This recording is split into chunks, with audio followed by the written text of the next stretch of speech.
Hey everybody, Pearl Noir here, of course, and I want to talk about the joy and the gift of being a woman, a feminine being with the power to focus on what it means to honor our boundaries and what consent looks like for us. This week I was challenged by my ancestors, challenged by my inner child to say yes to implementing boundaries with myself, with the food that I was eating, really asking myself, do you want a honey bun from the bodega or do you want some fruit that makes you feel like Goddess Oshun in a temple?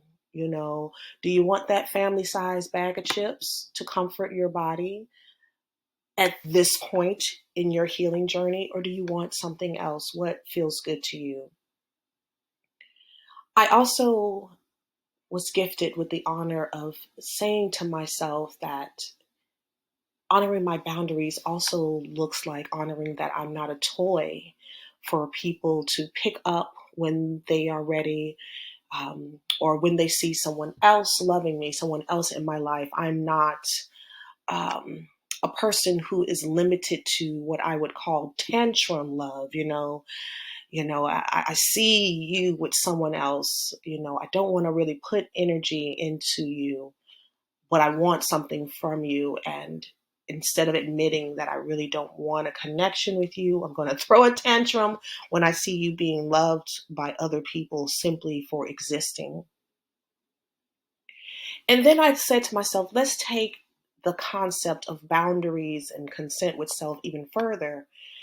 And I think, again, when we think about having people respect our boundaries, I think we have all been kind of taught that that means we need to make other people change their behavior with us. But it's really, they don't have to even know anything about the boundary setting. It's just about us changing our behavior and honoring the role that we have played in our own pain, oftentimes our own discomfort.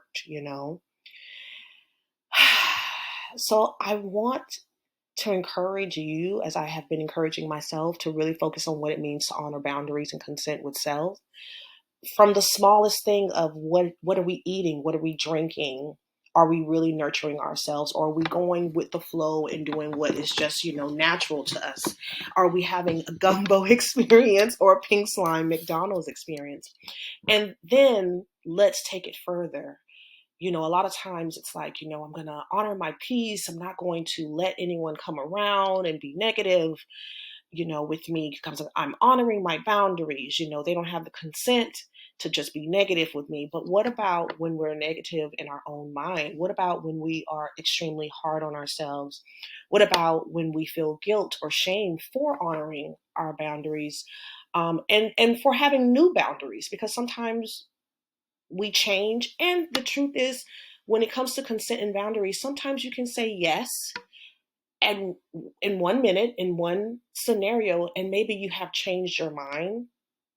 And a lot of times we feel guilty for that. So I just want to encourage us also to not just think about what outside forces are doing in regards to boundary setting, and in regards to negativity coming in, but like, how are we honoring our own thoughts? So once again, I just encourage you, as I have encouraged myself, to be okay with being kind to yourself and being okay with changing your mind, with changing your priorities, with changing what you're going to prioritize and who. I encourage you to evaluate your connections with other people and make sure that you are not a toy in anyone's life, and make sure that you're not nurturing tantrum love that has a dose of manipulation. So we're going to have a side of boundaries all week. Yeah, That's what we have on the agenda this week, y'all. So if this message was right on time for you, please respond, let me know, because I love hearing from you and I love connecting. All right. All right, y'all. So we're going to have gumbo all week and we're going to have boundaries. We're going to have a boundary on the side. Okay. Pow.